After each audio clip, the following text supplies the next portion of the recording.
After an exciting week of close games and tight finishes in Week 3, the NFL heads to Week 4 on a high note, on the field that is. Last week, 8 games were decided by 6 points or fewer, including 2 in overtime. All 8 of those games were decided in the final 2 minutes or OT. We'll take a look at all the games for the upcoming week, the latest key injuries, odds, trends, and picks as the OFN on PSN starts now.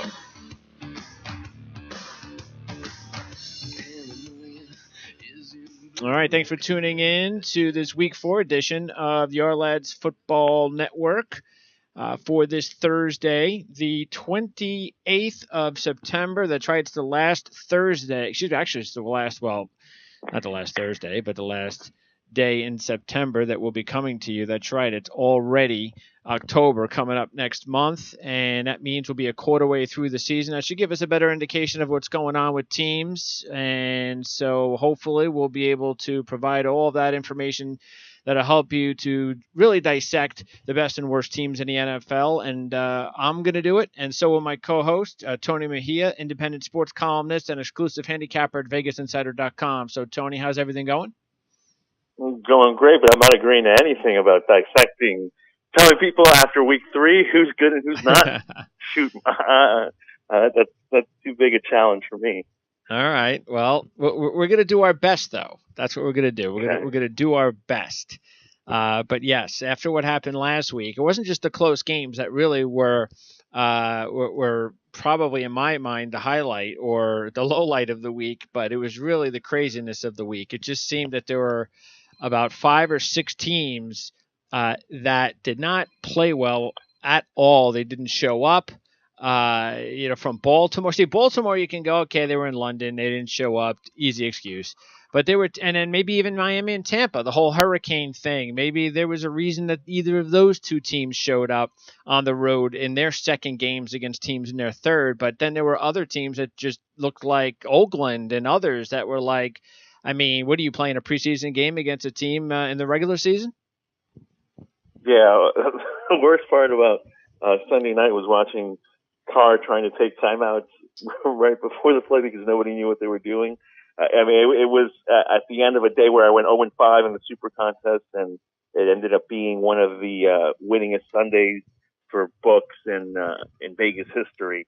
It was almost too much. It was comical to see. And I know Amari Cooper has had the season-long drops, but to punctuate the week, that was the cherry on top for sure. Well, in a way, though, if you have a bad week with picks in a week like that, it kind of reaffirms that you're doing the right thing, because that was just nuts. Last week was one of those weeks that you've been handicapping long enough. You usually have those weeks in football or those days in basketball where it's like, doesn't matter. Nothing I can do. It is what it is. I can't predict when teams just decide like they don't want to play. Yeah, you do flush those, but there were some instances to take home. I mean, I think there are going to be times where that Baltimore offense is going to lack something that ignites it. I mean, I think you'll see. I mean, Joe Flacco put up awful numbers that were just unheard of, but I don't think that necessarily will be an aberration. I mean, I think there's going to be instances where that offense just can't get anything going. I think the Raiders need to get their offensive line issues. And wow, I mean, after a game like that, to then have to go into Denver next, that's disconcerting. Yeah, so craziness going on. But yeah, it is early in the season. Matter of fact, if you look at it, Atlanta and Kansas City are the only 2 undefeated teams. We're through 3 weeks, and that's it. Interesting because teams that have started off 3-0 since the 12-team playoff format came into effect, 73% that started 3-0 made the postseason. All right, that makes sense. Start 3-0, you should have a pretty good team. 2-0 is different. 3-0, maybe you got something. But last year, the New England Patriots were the only 3-0 team that made the playoffs. Only out of 5. Four of them didn't make the playoffs at 3-0 last year. And then if you on the flip side look at it, 73 teams that had a losing record after the first three games of the season made the playoffs, and 2 teams did it last year, Detroit and Miami. So if you're 1-2 or 0-3, you still have a shot. No, no question. Right now, people that I've talked to, from the gambling world, they're viewing it as parity, and Yeah. parity is great for betting, and I mean it can be great for the league, in terms of always going to the stadium and thinking your team has a chance. Usually that's the case anyway, but lately it's been, road teams have done far better over the last decade or so. And I think this year we might be seeing something different just because of the inconsistent quarterback play, inconsistent offensive line play.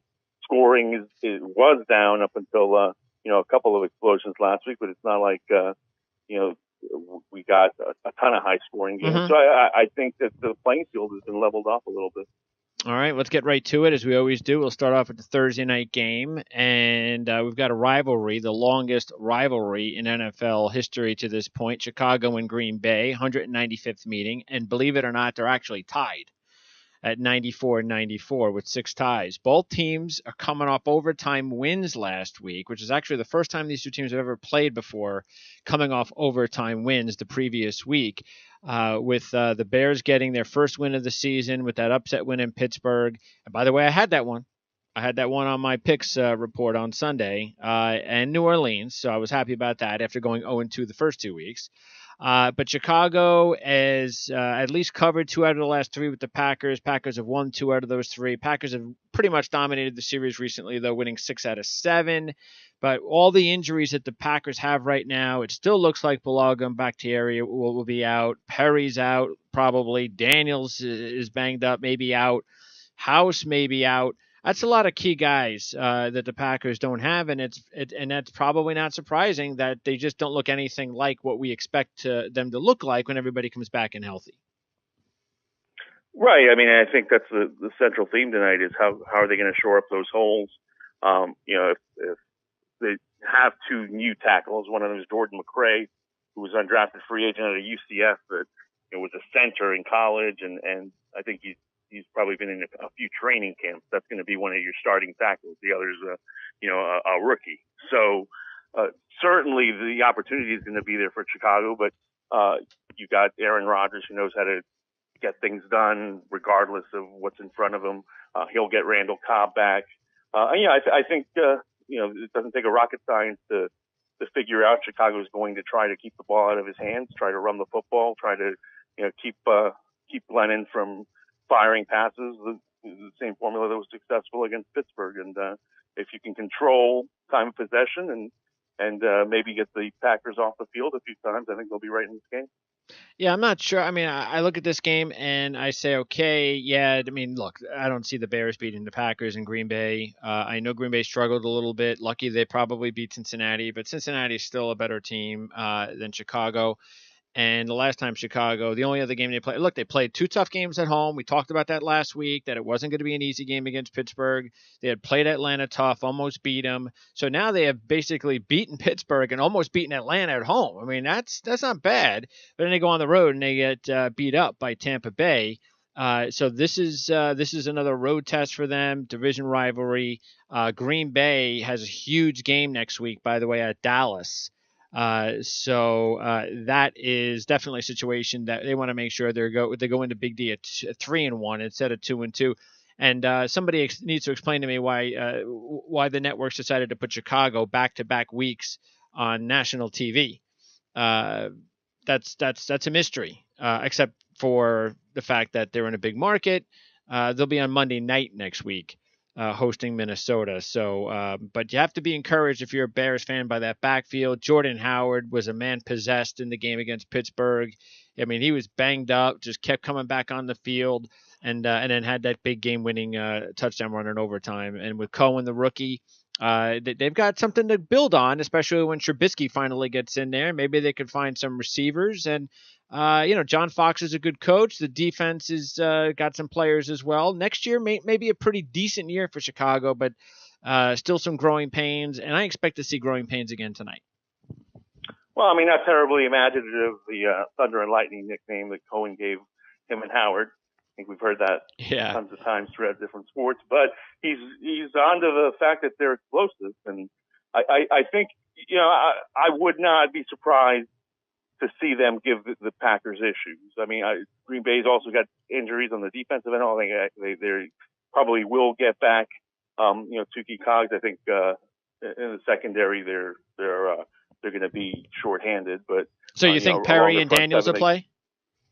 I think they're playing tonight. Yeah. Okay, that's big. So, yeah. So that'll be a boost for them. But again, I mean, you're going to have to be smart with Aaron Rodgers. I think they will be. I think they'll understand that unless they give up a 60-yard run, they're going to be able to keep everything in front of them because of Chicago's reliance on the ground game. They're going to want to stay out of third and longs in situations where Glennon can get them beat, because that's essentially what happened against Tampa Bay. His interceptions changed that game.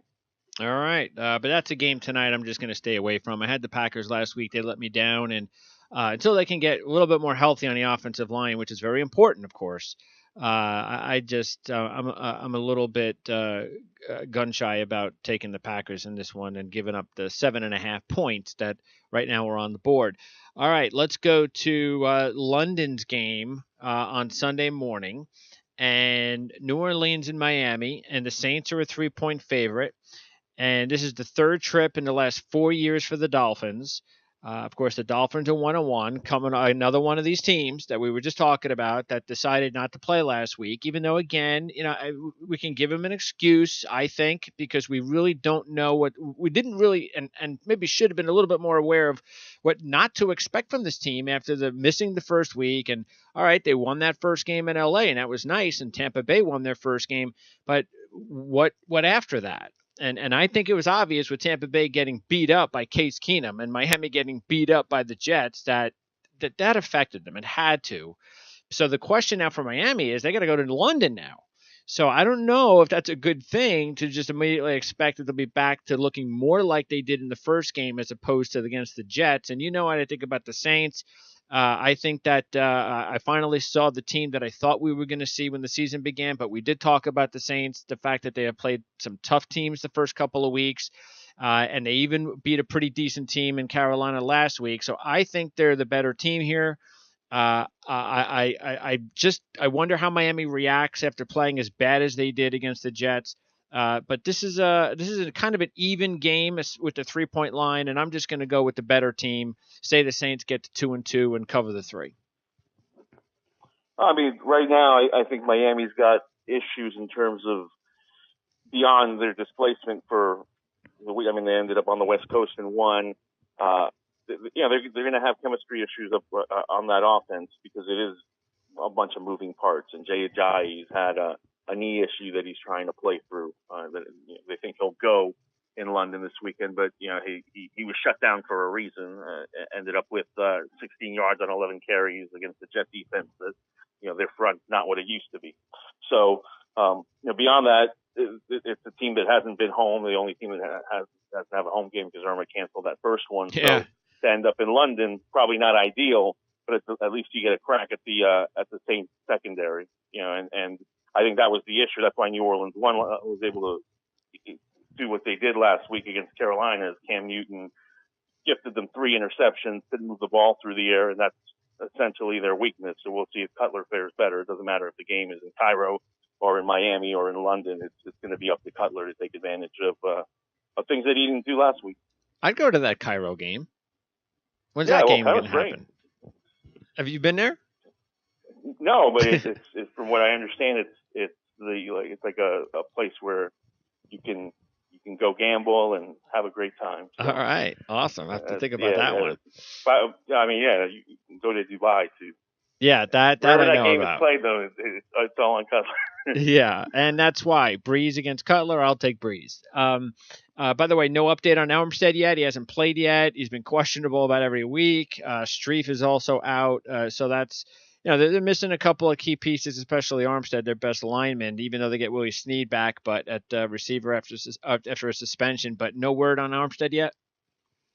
No word on him yet, and obviously this is not the right team to to go up against if No, you're short up front with no. the way the Dolphins can control the front four. All right, now let's talk about Detroit, Minnesota as we get into the Sunday afternoon games. Now, this is a game that still doesn't have a line for obvious reasons. Again, we don't know about Sam Bradford, even though it appears from what I've been hearing, maybe you've heard more, that it's a little bit more optimistic tone about Bradford possibly playing this week. We'll see. This is look. It's an AFC North rivalry, a battle of 2-1 teams. This is a very important game, even though Keenum, as we just mentioned, had a huge game, blowing out Tampa Bay, 369, 3 touchdowns. Matter of fact, last year versus when he was with the Rams, Keenum had a really good game against Detroit, 321, 3 touchdowns. So that's like a good combination there for Case Keenum in this matchup against Detroit. Now, last year, Detroit swept Minnesota straight up and against the spread by 3 points and by 6 points in overtime. Both, of course, with the overtime. Well, not of course, but based on what I'm about to tell you, both games ended on the last play of the game. Prater kicked the field goal in Detroit. That was the 3-point win that ended the game at the final play of regulation. And Stafford hit Tate in overtime as the final play of the game in Minnesota. So both Detroit wins over Minnesota last year happened on the last play of the game. So I'm sure Minnesota would like to get back at Detroit. Detroit's coming off getting, I think, and I'm sure a lot of Lions fans think, and I think a lot of fans in general think, got the royal shaft with that call against Atlanta, or they could be 3-0 right now. I don't. I think that that's the rule, and they missed the call. I mean, you could say they were shafted, but it was called really pretty much as an all or nothing thing once it went to measurement. I thought he got in though with the naked eye, but when he clearly didn't, there's a 10-second runoff, and it's debatable whether they would have gotten back up and gotten the snap off to get the spike and ultimately get one more play in. But with the runoff, it's a heartbreaking way to lose, but I didn't see anything nefarious about it. I think as far as Minnesota goes, you've got to give Sam Bradford another week if that's going to help.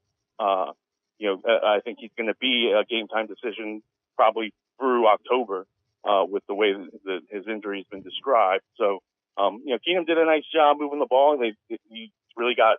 They both have had chemistry with Thielen and Diggs, who are surprisingly two of the top receivers in the league right now. So, I would favor Minnesota when considering, what they've shown on the defensive end. So even with Keenum, you'd go with Minnesota. You'd favor them. Yep. Okay. Yeah, I don't know about that. I mean, I think asking Keenum to have back-to-back big games, I think is asking for a lot. But I do think Minnesota's a better team. So, and they're at home. So I see where you're coming from. But I'll take Stafford over Keenum in that situation if that happens. And you know what? Maybe if they do go one more week with Keenum and they win, it may not be a bad idea to just go another week because they're at Chicago, as we just talked about, on Monday night next week. And all right, so what if you lose that game and you're 3-2? At least you've now given Bradford even more time to rest up. So, but if you lose on Sunday without him, then definitely want to get him back next week. No question. But as far as Detroit is concerned, you have to love what Stafford has been able to do this year. Again, he comes through in the clutch in a fourth quarter drive. So yeah, they've got to be encouraged, even though that loss was tough to take. Well, that's the thing. We always look around. We see certain quarterbacks, especially the Bradys and the Rodgers of the world, that are on their own level, and we say, well, hey, these guys can. You don't have to have the most talented team in the league, but these guys elevate those teams, and they can make them realistically Super Bowl contenders. But we never really think of Detroit in that fashion, of course. Why would we with their history? But Matthew Stafford is sure playing like that. I mean, he's playing. We talked about the more skill talent that he has around him that he has probably had ever. Again, he doesn't have the Calvin Johnson, but he does have more weapons than he's ever had. And because of that, with a healthy offensive line, hopefully by the end of this season, why can't Matthew Stafford elevate this team to the type of status where they could be a realistic Super Bowl contender if he's this good, because he's been this good for the past year and a half? No question. I think going into the year, we probably had, not me and you, but we probably had a reasonable debate subject in which NFC division is going to be the deepest. And I think it's clearly the North over the East now, based on the Or the South. sample size we've seen thus far. And the South is also good. But of course, the South is good. I'd still take the North over the South. Yeah, right now the South, there's still a little debate of what's going on with Tampa Bay and Carolina, and maybe even New Orleans. There's, I mean, by the end of the season, it's possible, but right now, yeah, there's probably just a little bit too many question marks. Whereas Minnesota, Chicago, and Green Bay, actually Minnesota, Detroit, Green Bay, we kind of have a good feeling about those teams. Yep. All right. Let's go on to some more big matchups, divisional matchups, very important ones. We'll shift to the AFC now. And we've got three really good ones. Pittsburgh and Baltimore. We'll start with that one in the AFC North. Now, this line, there's no way Pittsburgh would be a 3-point road favorite in this matchup if Baltimore didn't get wasted last week. But they did, and Pittsburgh's Pittsburgh. Now, Pittsburgh might be a 1-point favorite, whatever. But I know you probably have done something similar, and maybe we'll find out more what is the real Baltimore. But now I have confidence in them, as you know, so I'm willing to do what I always do, and that is I'm willing to, at least for now, wipe out last week and say that's one of those games. It happens. And Pittsburgh, though, even though they're 2-1, they just have not been able to get going offensively. They got Le'Veon Bell. They have Bryant. They have Brown. They have Roethlisberger. I know they're a little bit banged up on the offensive line, but they're as good offensively on paper as they've looked in the last few years, and they're doing nothing. They haven't been able to get going yet. It doesn't mean they won't. They just haven't been able to get going yet. And if you take a look at the recent history of this series, Baltimore's won 6 out of the last 8. They've covered. They're 4-0-1 covering in the last 5. Of course, we remember that remarkable finish to the game last year in Pittsburgh, which if Baltimore would have been able to hold on and beat Pittsburgh in that game, then Baltimore would have been able to control their destiny to win that division the very next week in Cincinnati. Instead, it knocked them out of the playoffs. So this is just too tight of a series with Baltimore on top most of the time recently for me to think that maybe they're getting a little bit of a break here by getting a 3-point number at home. But we just don't know, as you said, about what kind of Baltimore team we're going to see on Sunday. Yeah, I mean, to get to your first point, you always have to give teams that you believe in the benefit of the doubt, probably at least 3 times a season. I mean, be it Seattle, I still have them as my Super Bowl pick, is on blind faith that they'll get the offensive line issues fixed. We'll see by week 8. Now, by week 8, they'll have to get it at least headed in the right direction for me not to change my mind. But yeah, I mean, right now you bide your time. Same thing with the Raiders and the egg that they dropped in Landover. It was brutal. I mean, you look at that team and project that in January they're going to be competing with the Raiders with the Patriots for an AFC title. You can't be taken seriously right now. But again, you have to project what the growth that we'll see from these teams will be going forward. And you can absolutely do that with the Ravens because there's talk about them potentially getting overseas too late, to get acclimated. The fact that they had such issues with communication that Bortles lit them up. Couldn't cover the tight end. Just everybody has their bad day. Yeah, they should definitely be in this game, obviously against a blood rival. And then we'll see with Roethlisberger and his struggles on the road. It seems to be a theme of late.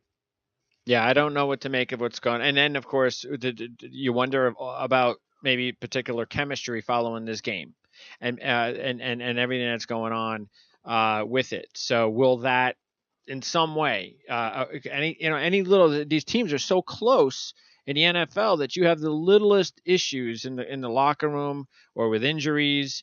That's the difference in a lot of these games in 1 or 2 less wins or more wins a season. And so Pittsburgh really can use a win right away just to make sure that they put that stuff behind them. But I'm going to go ahead and take the Ravens in this spot. They're at home. Obviously, they need this one, being it's a home game against Pittsburgh. By the way, they have a big game next week too. They got to go to Oakland, Baltimore. Pittsburgh, meanwhile, will host Jacksonville next week. So I'll take the Ravens into 3. By the way, Tuitt banged up, T.J. Watt banged up, and as I mentioned, Gilbert and Foster banged up on the offensive line. So those are some injuries to keep an eye on for the Steelers. Tennessee and Houston, huge game. First big game in the AFC South so far this season. And boy, this one surprised me. I will tell you right now, I was looking around and I'm going, why is Houston getting a point and a half? What am I missing? Who's not playing? No, everybody's playing. I don't know. I guess people think Tennessee's all that, but they beat Seattle. Okay, I guess give them a Super Bowl ring. I don't know, but that should not be the case. I'll be all over Houston in this one. I'm a huge Deshaun Watson fan. I was right there with Dabo Sweeney about not taking him, and you're missing out on Michael Jordan. I believe in that guy a lot. He's already proven it in his first 2 weeks. He's going to have mistakes. He threw a couple of interceptions. It's not going to be pretty, but he almost, by all the points that they put on the board, I know the Patriots are struggling defensively, but all the points they put on the board, the fact that it took a Tom Brady last-second touchdown pass to beat him, that shows a lot. It also shows you what they can do when they have Watt and Clowney on the field at the same time, because Clowney had a monster game. By the way, J.J. Watt in 10 career games against Tennessee has got 15 and a half sacks and 6 forced fumbles. So he loves playing the Titans. Houston gets potentially Will Fuller back. That'll help them. And I'm going to go ahead and definitely take Houston. By the way, I would also, and I have already taken them in my future report. I already took Houston 2 weeks ago at 50-1, and I'm putting more on them at 50-1 after what they did against New England, because I see no reason to think they're not going to get better, and Watson's going to get more and more experience. That if they face New England in the postseason again, that they might be able to beat them. All right, quick thing, just for perspective, had the Steelers and Ravens as a pick'em on my personal line. Okay. Have the Titans -2 against Houston. And I haven't looked at Vegas lines this week. So I tend to agree with what they're saying. What Tennessee was able to do against Seattle was impressive, but I think it's what translates as to why I would favor them even on the road is the offensive line issues that we continue to see Houston have, and the fact that Tennessee is equipped to take advantage of them. And they just beat up a Patriots defense that has done absolutely nothing this year, that has allowed 300-yard passers. This Tennessee defense far significantly better than the Patriots. So, from that standpoint, I think it's going to be a challenge. You're right about Will Fuller coming back, and that should definitely help that offense. And if they get some blocking up front, I could definitely see Houston winning. But that's where I am on the point spread, though. And the Titans have been a team that really has impressed in taking sharp money this year. A lot of people on the Titans bandwagon. All right, and that definitely should have something to do with it. Look, Wilson had 373, 4 touchdowns last week, and we know their offensive line is pretty bad. And Watson's a very similar type of quarterback, so that's why I have a little bit of confidence that I know Watson's not Wilson, but I have a little bit of confidence that Houston should be able to move the ball a little bit. And I also really like Houston's defense. I think Houston's a better defensive team than Tennessee is. But here's an opportunity for Tennessee, because they have not been the best team in this division for a long time. This is a statement game for them, because the Colts are still kind of wallowing, waiting for luck. And we're not, of course, sure about anything with Jacksonville. So this is it. If you really want to prove that you're potentially the best team in this division, well, here's your shot. Go to Houston, beat them, and people are respecting you to do it too, because they've given you as a very slight favor. On paper, favor. they're supposed to. You love DeMarco Murray in that running game. He was able to break out. Obviously, we've seen Derrick Henry's able to do. Oh yeah. I mean, look, 200 yards against Seattle. Yeah. These two teams, if they were both healthy and whole, I think it would be a different spread, and would favor Houston, probably -3, just to give them the respect of a home team. The fact that what we've seen so far, and you can only put so much stock, even though they were one stop away from a huge upset among the Patriots. It's clear that being almost a 2-touchdown underdog in New England, this particular Houston team not getting the respect from Vegas. They were almost a touchdown underdog in Cincinnati. by the way, to a trend that'll help Tennessee out. But this is one of those trends that really don't mean much other than I just like to say them. The favorite in this series is 6-0 straight up and against the spread the last 6 times that they've played. But Houston has won 5 of those 6. The teams did split when they played last year, winning once apiece. Okay, now let's go to the big showdown in the AFC West, Oakland and Denver. And so, what are we going to get from Oakland? Usually, when we get teams that play like that are really good, that we know are really good, usually they bounce back.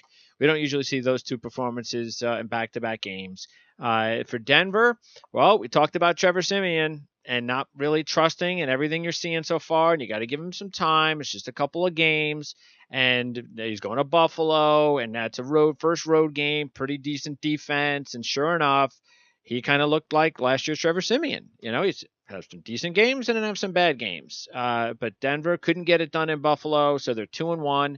Now this is the showdown to see who can hang with Kansas City early on in the season. And what's surprising about Denver is that even though they're 2-1, they're -3 on the takeaway giveaway. That's very, very surprising for a team with that defense. They can't continue that and expect to win the way that at this pace that they've been winning. But you take a look at Oakland. Actually, if you take a look from the Denver's point of view, because they are the favorite at 2.5, the favorite, just like I said with the other series, the favorite's 9-1 straight up, 8-1-1 ATS last 10. But again, Denver, just like Houston, has dominated that with winning 8 out of the 10, even though Oakland has won, more importantly, 2 out of the last 3 that they have faced Denver. And how about this? And I think there's something to this, that out of those 10 games, only 2 have been decided by 1 score. So for whatever reason, these two teams get together, and you don't necessarily see these nail-biting games. Sometimes one team just has the other team's number. But I'm going to go ahead and take Oakland here. I thought Oakland was a better team before the season started. Nothing changes my mind at this point. The winner is in much better position when this game's over, and I think that'll be Oakland. Well, Carr didn't play in the finale, I guess, last year because of the injury. That's true. That's true. Then, good point. And they lost that game. That's right. Yep. Yep. So I mean, they've had some success. He in particular hasn't, but they have had some success of late. They have. Both teams, I think you got to make plays, because you're absolutely right in terms of the Broncos, especially at home. They're going to continue to rely on Siemian as a game manager and trust that defense to make plays and execute teams the way they were able to do Dallas. Just make plays on defense, shorten fields, and get a few pick sixes. And they can certainly do that here if Carr continues to struggle, because that offense had no continuity last week. And to expect them to, at least they're back within their own time zone, but to expect them to all of a sudden show you more than they did against Washington, who they made look like the 85 Bears, is a tough stop. Also, the Raiders have issues in that secondary. I mean, we expect Conley to be a game changer. I really like him, but he's not 100%. Sean Smith got targeted last week for touchdowns left and terrible. right. He couldn't even cover Vernon Davis, for crying out loud. So, and they were relying on him to be a difference maker, obviously, before all is said and done. So this might just be a period where the Raiders are going to be shaky, and then they'll be better in November, December. That's my thoughts on them, at least at this point. I mean, that was hard to watch on Sunday. Oh, it is, yeah. It's, by the way, and it's one of those things. So especially when you wait for your team, if you're a Raider fan, to play all week, and like that first series, and you see Carr throwing that punt interception, you were like, what is he throwing there? It's like he's throwing the ball so high up in the air. I mean, what are you doing? And then, of course, it was intercepted. And when you get that first turnover in the game, and it's off of something that's really like bad looking like that, you kind of already get a feeling like, uh-oh. And that's exactly what happened. Everything went downhill from there on in for the Raiders. By the way, Khalil Mack, like J.J. Watt against Tennessee, Khalil Mack loves playing Denver. 7 sacks, 2 forced fumbles in his last 3 games against Denver. And, again, winning 2 of those 3 with the 1 loss, as you mentioned, without Carr. All right, so those are some of the big matchups. Now let's take a look at another big divisional matchups. Now let's take a look at a couple more really good matchups of the Rams and Cowboys at 2-1. And Cowboys are a 6.5-point favorite in this one. I was looking at this and going, yeah, Rams, how can you not like what they're doing? This is an exciting young team. This is going to be a fun team to watch. But when you get down to it, the Cowboys, they were able to right the ship against Arizona. It wasn't pretty, but they were able to get the job done on the road, which is never easy in football. And Arizona is a pretty tough defensive team, but Prescott played better, Elliott played better, so it's good signs for the Cowboys. And I like the Cowboys in this spot. And I think the way I broke it down is first of all, Rams win 3 out of 4 to start the season. That's probably asking too much back to back. And they've beaten the Colts and the Niners. Well, that's nice, but that's not the Cowboys in Dallas. And matter of fact, the one loss at home against the Redskins, another NFC East team. So I'm going to go ahead and take Dallas and give the 6.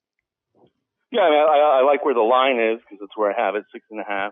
We'll depending on what direction the betting public comes in, which will probably be Dallas, you could see it climb to 7. Yeah. But I mean, the first trip out of California for the Rams. Yep. We'll see if McVay has them ready. Everything he's done so far has been great. I think he'll keep things simple for Goff. The Cowboys were a penalty away from being down 14-0, and then we really would have seen whether they had the gumption to fight back. The missed field goal helped them out immeasurably, I thought. Yeah. Because, keep them from being down two possessions. But yeah, you have to appreciate that they were able to fight back. I think you're spot on your analysis of La'el Collins as a right tackle. That's something that they're going to have to overcome. They're with Frederick and Martin, they're gonna be able to make big plays happen in the run game. But from a consistency standpoint, from first quarter to fourth quarter, this is not the same offensive line you come to see.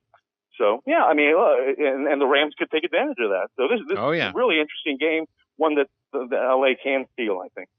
Yeah, I mean, they have, of course, all the Rams have is one of the best defensive tackles in all football. So, they're able to put Aaron Donald, one of the best defensive linemen in all football, and they have a very good group of players that are give him a shot as well on defense. They aren't where they need to be a true playoff championship team yet, but they have enough stars on defense, and Donald's one of the best, and I'm sure they could line him up in different spots to take advantage of the weaker offensive linemen if they can use that to their advantage. But yeah, Cowboys, I think, are the smart pick. Give the 6 at home. By the way, as we mentioned, Dallas hosts Green Bay next week. That'll be a huge game, probably game of the week, and the Rams will host Seattle next week. And that'll be, of course, a nice little measuring stick game for the Rams hosting. And they seem to always give the Seahawks problems at home, even when it was in St. Louis or when it was in L.A. last year. They seem to always give them problems. Okay, let's go to another good matchup of two teams that are playing well or record-wise. The Chiefs are 3-0. The Redskins are 2-1. And, I looked at this and I said, okay, the Chiefs are a better team. I get that. They're a 7-point favorite in this one. Okay, that sounds normal. I have no problem with that. We really don't know about the Redskins, even though they're 2-1, because of the fact that, again, Oakland looked like they didn't show up. But I do think the Redskins look better right now than I thought they would at this stage in the season. And Chris Thompson has been phenomenal for them. He's their top rusher, their top receiver. He's doing everything. So just keep getting the ball to him. He's been a tremendous playmaker for that offense. And Kirk Cousins, by the way, will become the 6th quarterback in history, NFL history, with at least 13,000 yards passing in his first 50 games. Now he gets 103 in this game, and he gets that. Now he only has 43 interceptions. So if he gets it, which he will, he'll be the one quarterback out of the 6 ever to have the fewest interceptions in that 50-game span. In that group at 13,000 passes and in the first 50 games, can you name any of them? First 50 games, less than 100 TD passes, less than, what'd you say, 50? Yeah, first 50 games and 13,000 passing yards. All right, let's see. Marino, probably in Yes, Marino's there. We're going deep with Fouts. Fouts do that? No, we're not. We don't have to go that far. No, everything. Marino's the farthest you have to go back. Okay, all right. A little impromptu trivia. I like this. Let's see. How about McNabb? No. One guy you'll never get, even though they're on the same team. The same team as the same two guys on the same team. Yep. Which might help you, considering passing yards last 15 years. How about Rivers and Breeze? No, that would have been a smart pick, but no. That's why I'm saying you're not going to get it because the other guy you'll go, really? All right, let's see. And I'll throw one more in there. Oh, Brady. I have to go Brady. Actually, no.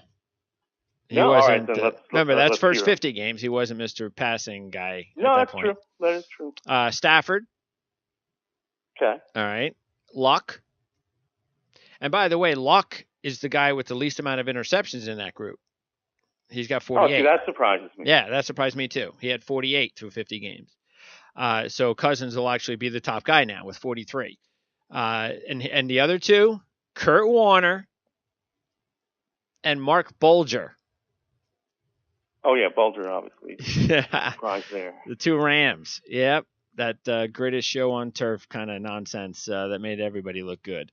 But yep. So this is why, and I bring this up because this is just further proof that these analysts and report and broadcasters and Ken Cousins proves he's worth the money. What else do you want the guy to do?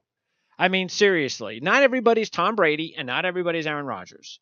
Okay, there's nothing wrong with being in that second group behind Rodgers and Brady, and I think Cousins has the ability to kind of be there. Is he Breeze and some of these guys? Well, he hasn't proven that yet, but why can't he be? Right. So I mean, come on. He's incredibly streaky, and when he's on, he's as sharp as anybody. But the good thing is he's not a turnover-prone guy. Issue. What's that? He's not a turnover-prone guy, though. That's what's good, is that when he's not going, he doesn't throw 8 interceptions and kill his team. He just kind of is all over the place, and he's just So at least he doesn't throw a lot of picks. I think it's a perception thing. The RG3 debate where he originally was the backup, and then so within the public eye, that immediately puts you behind somebody, and you have to kind of do more to convince somebody. But yeah, I mean, what he's done has surprised the heck out of me. So sure, and absolutely, I've never said he's not worth the money. That very rarely do you hear that come out of my mouth, because if you can get anybody to pay you a certain amount of money, then that's what you're worth. And that's always been my motto. And by the way, with 6 of those quarterbacks in that group, 3 of them were nobody expected anything out of him. Warner, Bulger, and Cousins. So Bulger was West Virginia, right? Yep. Yes. Yep. Okay. Yeah, so it just shows you that you never know. By the way, the Redskins have not beaten the Chiefs since 1983. They're 0-6. But this isn't, of course, a series that you really worry about those trends too much. The Redskins, though, are 3-0 straight up and against the spread in their last 3 road games, and 8-4 straight up, 10-2 against the spread in their last 12 road games. So I did a little research there on my own and found that out. And the Redskins, that's why when I was talking about the game last week, that the Redskins haven't been this great home team and throw in the prime time, and they knocked those 2 right off in 1 week, in 1 game. But the last year and a half, they've actually been a better road team, as they showed it against the Rams. They've been a better road team than you would think. And by the way, on the flip side, before you go, Chiefs 4-9 against the spread their last 13 at home. Yeah, I mean, the Berryless secondary looked pretty sharp against the Chargers, although Phillip Rivers helped a lot, and the fact they had no continuity on offense. No. I mean, all the drops, and then when Rivers did connect with somebody, was usually a Chief. So this is going to be a good test for that defense.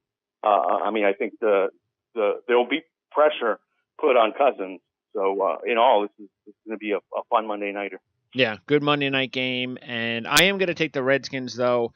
I'll probably even take the money line on this one because, as I've said repeatedly, if I'm going to take games, I might as well go ahead, just like the Bears last week. And if I'm going to take a team to as a dog, it most of the time, not all the time, but most of the time, like 80-90% of the time, I'm going to go ahead and with the money line if I think that's if there's reason for it, and I'll do that. Again, Chiefs are the better team, but I think the Redskins have a shot there. I definitely like the cover, but I'll probably go on the money line as well. And by the way, another stat for quarterbacks you probably wouldn't have thought: 3 quarterbacks have at least 750 passing yards, 6 touchdowns, and no interceptions through the first 3 games this year. Brady, Breeze, and Alex Smith. By the way, no Santos, out for the year. So rookie Harrison Butker, who had a very good career at Georgia Tech, takes over. So another rookie kicker. We saw one kick a 61-yard field goal last week. We'll find out if Harrison Butker has to come up with any big kicks for the Chiefs at some point this season. All right, Indianapolis and Seattle. This is the Sunday night game, and we still have no idea what's going on with Andrew Luck, so who knows? But Brissett looks like he'll play again this week, coming off the game of his career, 259 touchdown, 2 rushing touchdowns. Hilton had a big game that really came from nowhere, but then again, it was the Browns. But Seattle just not playing well. Again, they gave up 200 rushing yards last week to Tennessee. They're just not going. It's just something is just not working for Seattle. Don't forget, a couple of weeks ago, they struggled to beat San Francisco at home. They're 0-3 against the spread this year. Part of you thinks, okay, time for Seattle to blow out someone and get it all out of their system. But I don't know. I just, part of me says, why not take the 13 the way Seattle's playing right now? And the Colts have actually been hanging in there the last couple of weeks. They could be 2-1. Yeah, my spread was 12, and so 13 doesn't surprise me. It probably goes to 14. Yeah, I mean, I thought Seattle played a pretty good half and 35 minutes, and then completely ran out of gas. And then, so, one of the things that I'm expecting from them is to take more chances down the field against the Colts. I mean, the Indy secondary issues have been well all season, and I think they have Vontae Davis back, but he's not 100%. So yeah, we're going to make the Colts prove that they can hang with a real team, especially on the road, under the lights, 12th man, and all of that. Because yeah, the Seahawks aren't going to have any mercy given what has transpired the first 3 weeks. They're the biggest bullies on the block anyway, with Carroll really saying go out there and play solid football and feel good about yourselves. I mean, if there's any game to be a 3 touchdown blowout, it's this. Yeah, that's what I'm saying. You do get the feeling that Seattle's going to bust out. That's a part. I mean, you kind of feel that way. But look, if they play like they have the first 3 weeks, this is going to be an ugly game. All right, Buffalo and Atlanta, an underrated good game. Buffalo 2-1, Atlanta 3-0. And by the way, how's Cordy Glenn? He's going to play, I believe. All right, very good. I know Darius and Glenn. Because he showed up at practice last Thursday, and all signs were pointing to him playing, and then he sat out again. Okay. So I think that false alarm is now out of his system, and he should play this week. But again, it's a touch and go situation, Greg. All right. I'll keep that in mind. It didn't matter. They still won anyway. They still beat the Denver defense without him, so go figure. Atlanta is coming off a win that they're very fortunate, but you know what? They've had 2 road wins that went down to the wire. Maybe they were fortunate in both, but that's what you have to do if you're a good team. Ryan had 3 picks, some deflections. It is what it is, but they can survive when they basically turn the ball over. It shows you that they're a good team. I don't expect them to play as sloppy, of course, this week. I think Buffalo has done everything that they could expect from Buffalo at this point. 8 points is the spread. I know what they're trying to do with the 8, but I ain't going to fall for it. I'm taking Atlanta, giving the 8, even though the Bills have covered all 3 games this year. And depending on who you've gone with, Atlanta is either 2-1 or 2-0-1 against the spread. So I'll take Atlanta and give the 8. Yeah, I mean, it's a situation where the Bills are going to try to control time possession and keep the ball out of Matt Ryan's hands. So you put yourself in jeopardy twice here, taking these points, one and then being successful in running the football, which they've been able to do, and then therefore succeeding on their initial plan and probably staying in the game, or backdoor cover-wise, his Tyler Taylor's ability to extend the possessions with his legs and maybe get you a garbage touchdown. Now, where you could win easily is if the Falcons get up 14-0, then you're making the Bills do things that they don't want to do, and then they'll lose by 5 touchdowns, which is really, I think, the best bet here, and a certain possibility. You have a unique situation for the Bills. Don't often play in domes, not really built to do anything other than run you down with the ground game. And if that's not working against Atlanta, they could find themselves in a significant hole. Yeah, and I wonder if and look, it's here is the one thing that probably is hurting them the most without Glenn, and that is that they haven't been able to run McCoy the last couple of weeks. They've been they won last week, but he didn't have a big game. So that's a good thing for Buffalo, that they don't need, they proved, hey, we can actually win a game like that without him. But yeah, in this spot, they're going to have to. This is different. This is a way. We know how Buffalo is at home. We've seen it for years that they can win those types of games. But going to Atlanta, like you said, in an unfamiliar situation, they better have McCoy on top of his game, or they got no chance in this one. By the way, Tre'Davious White, who was my favorite rookie corner, and I think he went like the 4th corner in the draft, and he's for real. He's having a very good start to his rookie season with Buffalo.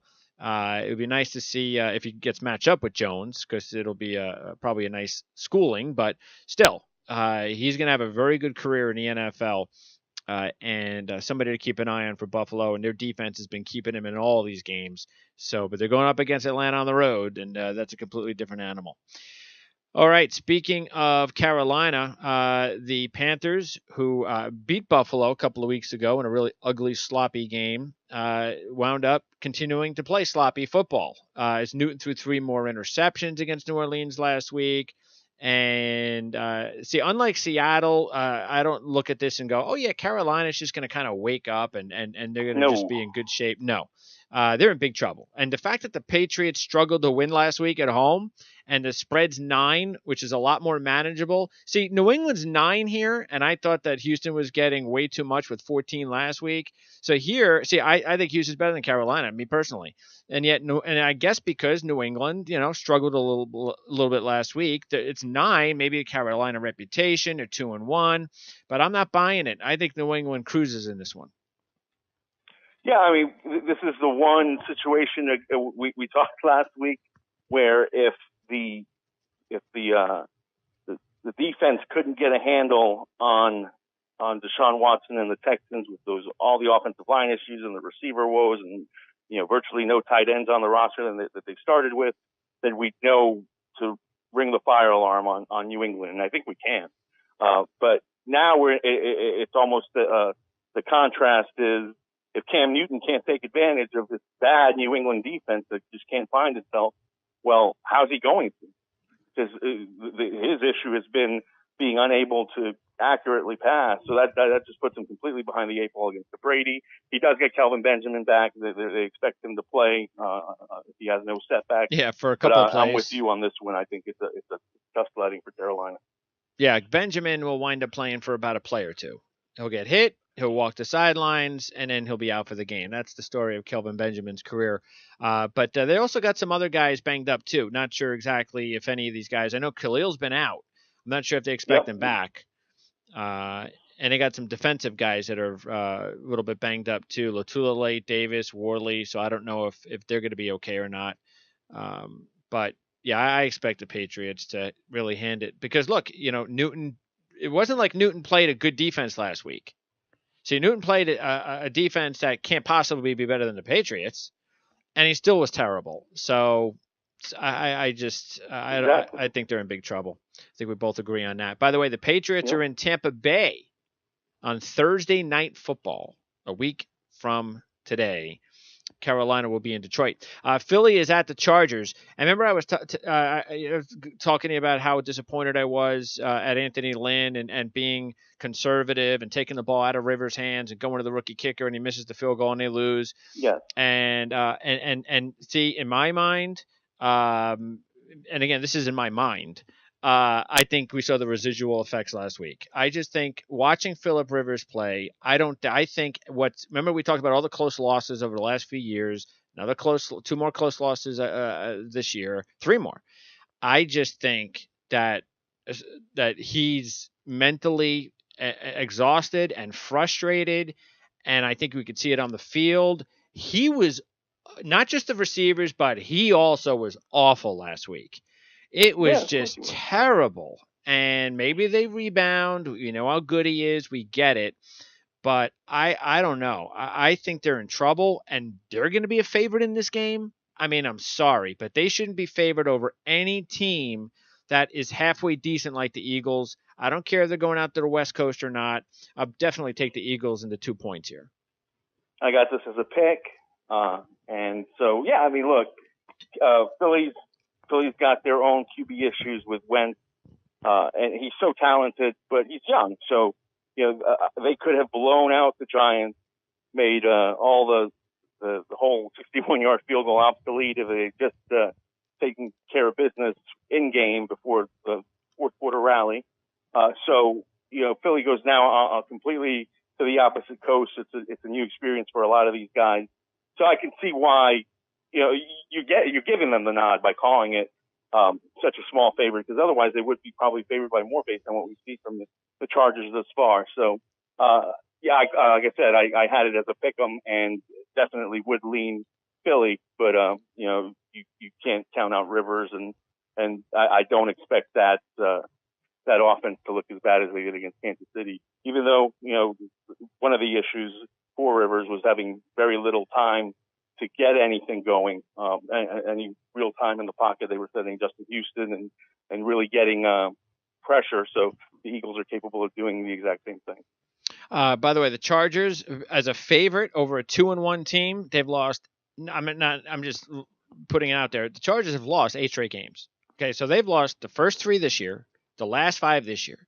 They've lost 6 straight at home, and they're a favorite. I know it's only a 1.5, but they are a favorite. So, and by the way, the Eagles, remember also last week we said that they need to take some pressure off Wentz, not necessarily by the attempts on the ground, but to gain more yards on the ground. And that's exactly what they did, 193 yards on the ground. And they did it without Darren Sproles, and I don't think that's an accident. I know Sproles is a nice player. I get that, but he's also like 30, whatever. And you have Smallwood and Blunt combined for 138. Clement even had a touchdown run. Sometimes you get an injury and it opens things up for younger players. And speaking of that, that's another reason that the Chargers offense isn't going. And I said this the other day on my show. They've got to start getting Hunter Henry involved with this offense and stop wasting their time with Antonio Gates. If they want to play Gates in the red zone and all that kind of stuff and try to give him a few plays a game and all that, fine. But he's not a better player. He's not younger. He's not faster than Hunter Henry. And as you saw, Hunter Henry has had 2 games out of 3 with absolutely 0 targets. And you got to put that on Rivers, though. I do. I absolutely do. And why do you think? Because Phillip Rivers loves the guy, and that's what he's going to do. Oh, I love this guy. Yeah, he's going to go. I mean, he went to Gates on the biggest play of the game, on a security blanket, and couldn't come up with a pass. Well, as a coach, that's why you have to make sure he's not on the field. I'm agreeing with you, but I think it's more than it's not necessarily. I think the coaching staff is probably as frustrated with not including Henry in the offense as you are. Well, simple remedy. Antonio, you stay here. Hunter, you go out there. That'll solve that problem. All right, let's go to quick more. A bunch of other games, and then we'll round it out. Jacksonville at the Jets, Giants at Tampa Bay is the 2 New York teams. And look, I tell you the truth, it really wouldn't have mattered unless this was maybe there's a team or two that it's just not playing well and they're not very good. But since the Jets are coming off a win, I'll put them in the category of it really doesn't matter who the team is. But Jacksonville being a 3.5-point road favorite, okay? 0-3 straight up against the spread, last 3 as a favorite, all right? First time, and this is in the last 2 years. First time they were favored on the road since November 2011. Wow. And that was when the Colts were 0-13.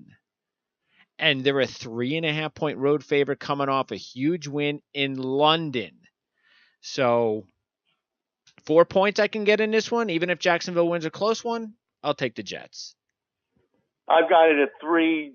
Jags favored by 3. I mean, I think that's not only public perception, that's what we've seen on the field. I mean, yeah, I know they blew out the Dolphins last week, but there's a lot of talent on this Jaguars roster. Oh, the defense is incredible. Yeah, defense is for real. Yeah, so I mean, I have no problem with them being a road dog. Although that's a great stat, I'll probably put it in my essentials in terms of to save me legwork. But the being a road favorite for the first time since 11. But you can see why I have no problem with them being favored, even coming cross country, to play in New York on the road, across Atlantic. So yeah, to me, it's going to be, especially if Bortles has found some sort of rhythm, getting receivers the ball and not staring down Roberts. I mean, he really was able to do a nice job of getting everybody the ball and not being so predictable and staring down receivers.